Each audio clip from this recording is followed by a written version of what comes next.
Today I want to go over Realmspace, which is the solar system that goes with the Forgotten Realms and Kara-Tur. It's one of the books that came out for Spelljammer. So let's see, what is this solar system like? Well, in the center of this system is the sun, which is a spherical body about the size of our own sun. It has 8 planetoids, which are basically anti-spelljamming Sargosa things. So if your spelljamming ship tries to get too close, the helm will not work. It's inhabited by creatures from the elemental plane of fire. Now, the first world out from the sun is Anadia, which is a spherical Earth body. It's bigger than an asteroid, but smaller than Mercury. Now, I should have kept this thing out. I'm going to need this to know how big is the world's.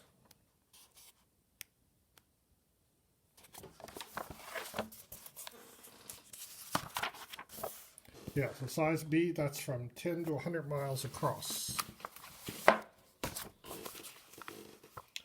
So, it's a warm world. The equator area is a big desert with umberhawks and other unique Anadian beasts. And the poles are more temperate and inhabited by halflings. No moons for this world. It gives you some NPCs. Kaliar is a more interesting world. It's a spherical air body, which means it's a gas giant about the size of Jupiter. Only, unlike Jupiter, it doesn't become more dense the deeper you go. Instead, it's like 1 atmosphere density all the way to the center, and it's filled with rocks, like asteroids. And these rocks are inhabited. There are Aarakocra living here, there are lizard men living here, and there are dragons. Dragons of every possible kind. And these dragons, some of them have gotten past the great worm stage, in which they lay down to sleep and generate a body made out of air, which they can fight you with. And if that doesn't work, they can go back to their body. Sort of like astral projection. Here's a NPC, Firebrand Flametongue. He's a 1,000-year-old red dragon who's a mercenary. Okay, now Toril is the world in which Forgotten Realms takes place and Kara-Tur takes place. It's got 1 moon and an asteroid cluster. It's a size E planet, just like Earth. Here's an interesting picture. So it goes into some of the different countries that do spelljamming.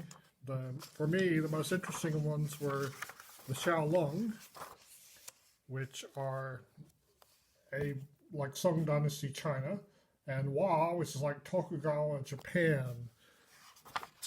The Xiaolong have their dragon ships, and Wa has a unique ship. I'll show that to you later. Okay, now Saloon is the moon. It's a size D world, so it's as big as Mercury.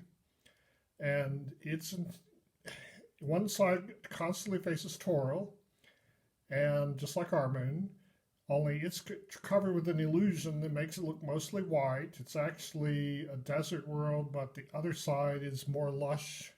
It's mostly inhabited by elves and humans.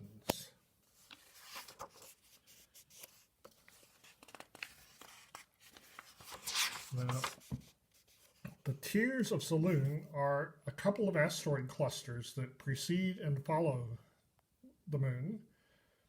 And these asteroids are inhabited by elves and humans and other spacefaring races. But most importantly, the Bat Ship, which is on the cover. I'll show it to you again. The Bat Ship. So, this Bat Ship, here's another picture of it. It's controlled by a mage who's trapped inside it and can never escape it. And it's crewed by a bunch of pirates who are survivors from previous attacks of the batship and have joined the crew of the batship. Now, the Tsunami is a ship that Wa built. It's twice as big as the biggest ship that a Spelljammer can run. And because it has a special key helm that uses key powers to power it. And it's an aircraft carrier.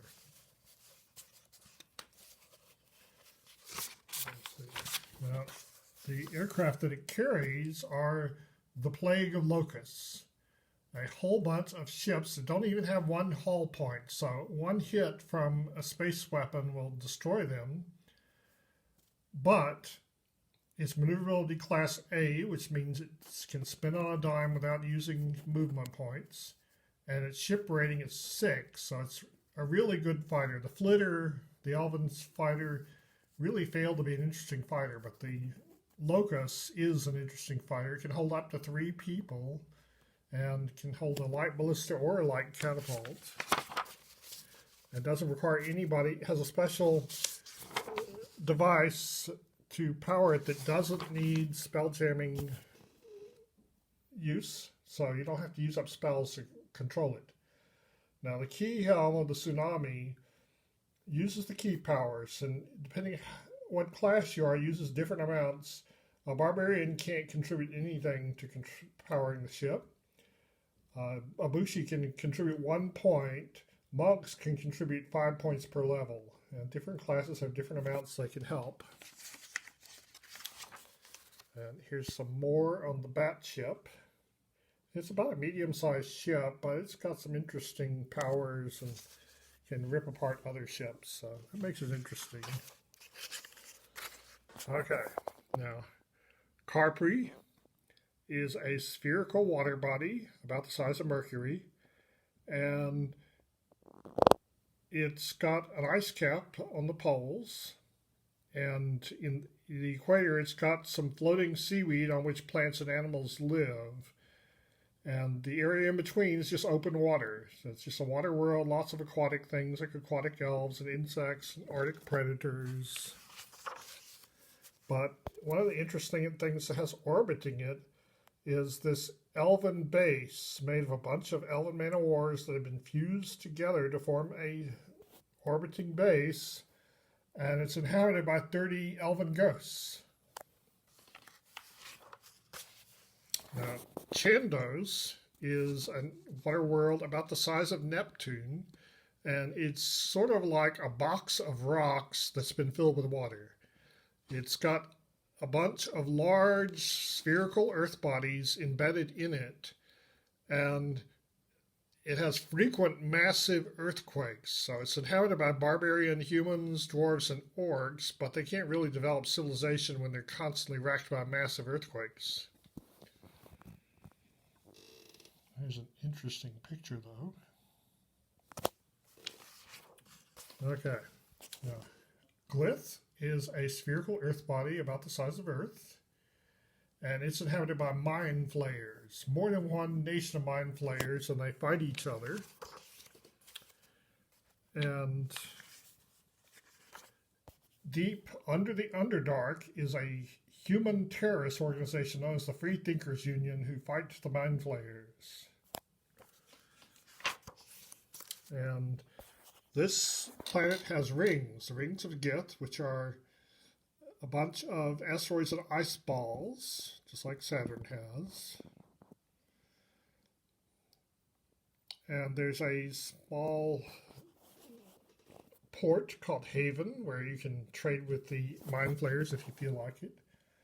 And a couple other moons called Mingabui and Polluter, which are,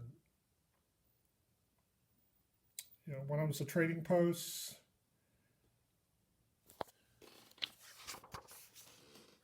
So the garden, this I thought was an interesting world. It's got some earth at the core of it, but it's a giant plant. I inhabited this when I was running it with a variation of bamboo spirit folk who were attached to the plant. Anyway, it's a giant plant, and it has how many moons? 12 moons. There's a spherical moon, another spherical moon, a planar shaped moon, one looks like a big eye, a crescent shaped planet, a spherical moon, a perfect rectangle. One of them is shaped like a dragon and it's made completely out of white jade. A spherical moon, a spherical fire body that gives off some heat, and a circular moon, like a plate. And finally, the outermost world, Hakath, is a flat water body, but it's got a piece of earth that is one mountain that sticks up out of the center of this disk of water. And it's inhabited by beholders who fight each other to get to the top, because if you get to the top, your mind can be filled with huge amounts of knowledge. You become all-knowing if you can make it to the top, but they fight each other, prevent each other from getting up there. But there is a beholder who's a bartender who has been there. Moons, it's got Turnbell, which is a spherical moon made out of poisonous gases that explode instantly if they touch flame. And this other moon, which is actually a wizard's laboratory.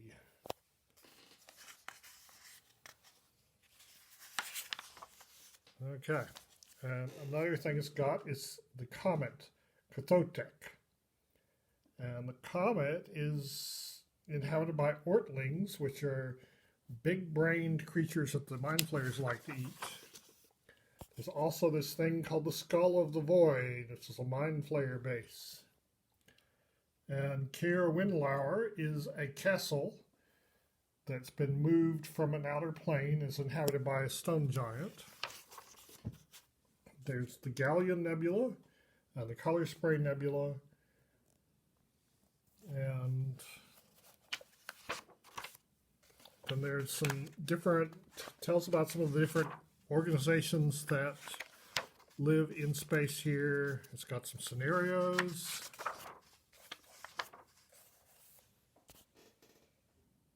Nice picture.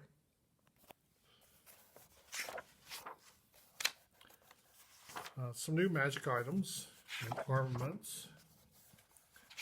It goes into some of the gods of the Forgotten Realms. And it's got this creature that lives on Andia in the desert. And the air dragons. They start at category 13 and they go up there. So up to 24, when they have a combat modifier plus 11, fear modifier plus 12. You make your saves at minus 15 against them. Now, as I said, these are dragons who, when they reached category 12, they laid down to sleep and made this air body. They live on the planet Koliar. On the planet Chandos, there's some luminescent fish. Here's the Anadian halfling.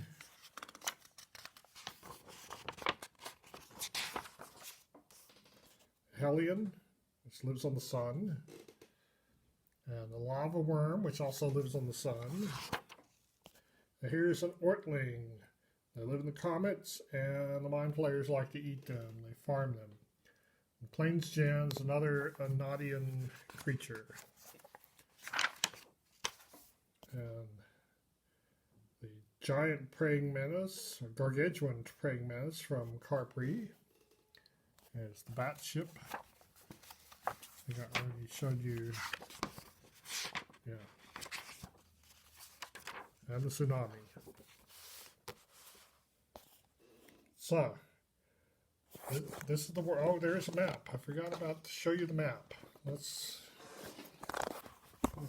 take this over here so we can fold it out. I can show you the whole map of the Forgotten Realms world. Okay, the Forgotten Realms solar system.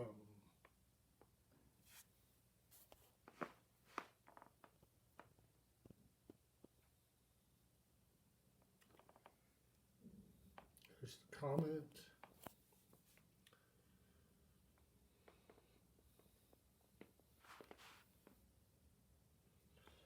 This picture looks cooler than anything that's actually in the solar system. Now there's garden, glitz, gas. So there you have it. The solar system of Forgotten Realms.